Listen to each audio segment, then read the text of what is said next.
Welcome to the WordPress training videos. In this video, ఈ వీడియోలో మనం WordPress ని మన హోస్టింగ్ అకౌంట్ లో ఎలా ఇన్స్టాల్ చేయాలో చూద్దాం. దాని పర్పస్ నేను apsft.in అనే ఒక వెబ్సైట్ ఒక డొమైన్ తీసుకున్నాను. దానికి హోస్టింగ్ వచ్చి GoDaddy లో తీసుకున్నాను. ఇప్పుడు GoDaddy సైట్ ను ఓపెన్ చేస్తున్నాను. సో ఇక్కడ సైన్ ఇన్ అనే ఆప్షన్ కనబడుతుంది. సైన్ ఇన్ కొట్టండి. ఇప్పుడు మన GoDaddy యొక్క డాష్ బోర్డ్ కనబడుతుంది. Domains, web hosting, work space, email and photo album. ఇక్కడ వెబ్ హోస్టింగ్ అనే దాంట్లోకి వెళ్ళి మేనేజ్ క్లిక్ చేయండి.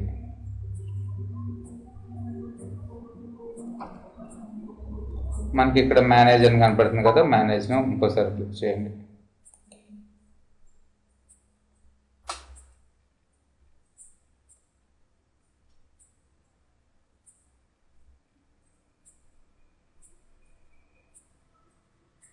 ఇప్పుడు మన సి ప్యానల్ కనబడుతుంది ఇక్కడ. దీన్ని కంట్రోల్ ప్యానల్ అంటారు. C panel hosting control panel.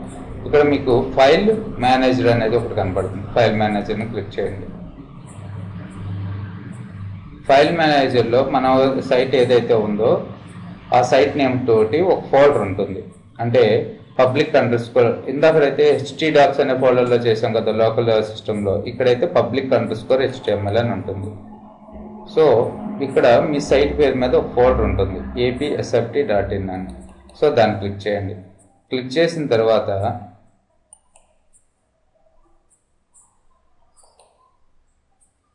మీరు ఈ ఫోల్డర్లోనే కదా వర్డ్ప్రెస్ని ఇన్స్టాల్ చేద్దాం అనుకుంటున్నారు. అప్లోడ్ చేయండి. మీరు డౌన్లోడ్ చేసుకున్న సాఫ్ట్వేర్ని సెలెక్ట్ చేసుకుని ఏదైతే సాఫ్ట్వేర్ ఉందో దాన్ని అప్లోడ్ చేసుకొని, నేను ఆల్రెడీ అప్లోడ్ చేశాను. సో దీన్ని ఇప్పుడు సెలెక్ట్ చేసుకుని ఎక్స్ట్రాక్ట్ కొట్టండి. ఇక్కడ ఎక్స్ట్రాక్ట్ అని కనబడుతుంది కదా. సో ఎందులో ఎక్స్ట్రాక్ట్ చేస్తారు? apsft.in అనే ఫోల్డర్లోకి. So extract file. So extract అయిపోయింది. దానికన్నా ముందు ఇప్పుడు చూడండి, apsft ఫైల్ ఓపెన్ అవుతుందా? వెబ్సైట్ ఏం ఓపెన్ కావట్లేదు. ఇందులో ఏవి ఫైల్స్ నేను పెట్టలేదు. ఓకే, సో ఇక్కడ ఒకసారి రీలోడ్ కొట్టండి. రీలోడ్ కొడితే మనకి WordPress అనే ఒక ఫోల్డర్లోకి ఎక్స్ట్రాక్ట్ అయిపోయింది ఇందులో డేటా. సో మీరు ఈ ఫైల్స్ అన్ని తీసుకొచ్చి apsft ఫోల్డర్లోనే పడేయాలి. సెలెక్ట్ ఆల్,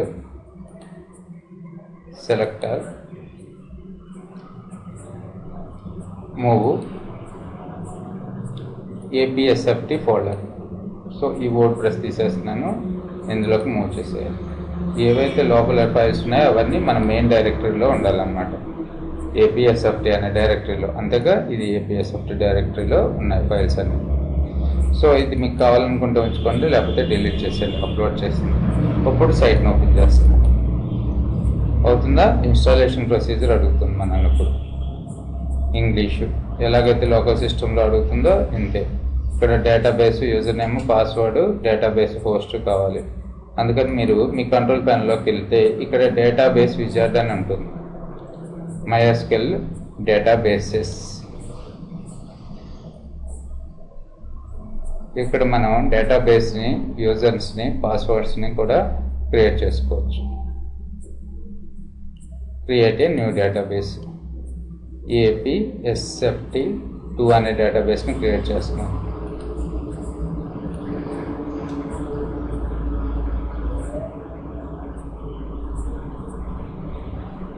తర్వాత వచ్చి go back.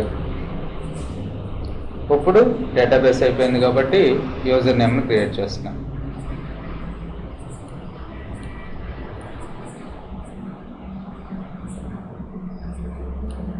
So add new user to user name.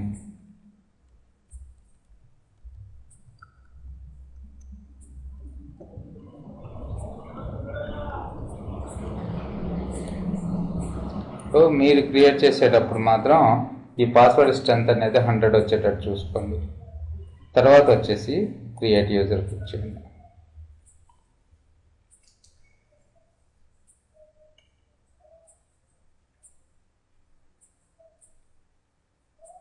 So go back.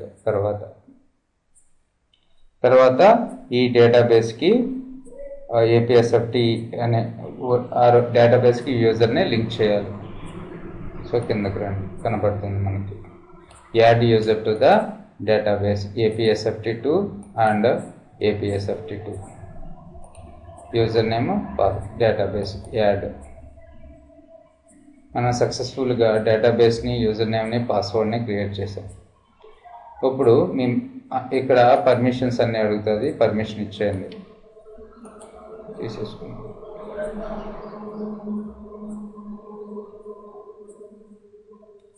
Go back. So ఇప్పుడు మీ ఇన్స్టాలేషన్లోకి వెళ్ళి లెట్స్ గో క్లిక్ చేయండి.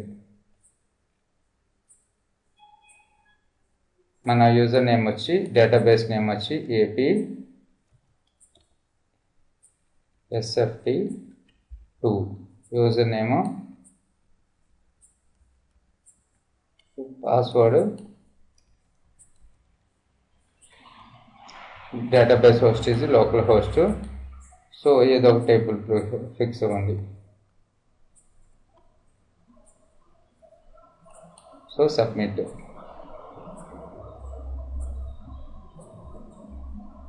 సో అవన్నీ కరెక్ట్గా ఉన్నాయి కాబట్టి మనకి రన్ ద ఇన్స్టాల్ అని అడుగుతుంది. రన్ ద ఇన్స్టాల్ అని క్లిక్ చేయండి.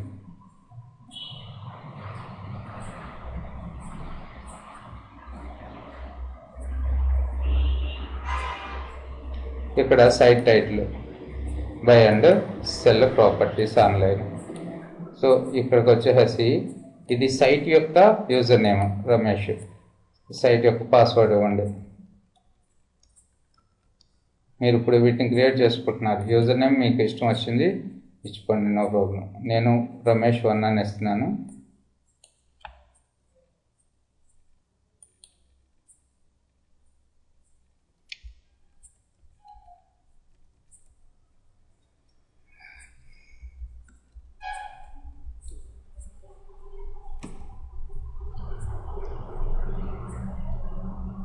సో పాస్వర్డ్ కూడా చేంజ్ చేశాను, ఇవి కొత్తది ఇచ్చుకున్నాను. ఇక్కడ ఈమెయిల్ ఐడి వచ్చి ramesh.bch.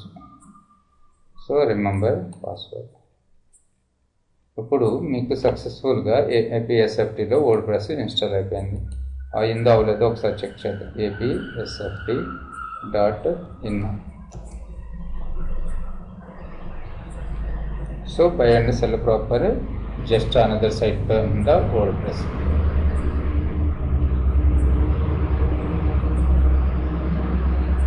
సో ఇప్పుడు ఇందులోకి వర్డ్ప్రెస్ వచ్చేస్తుంది.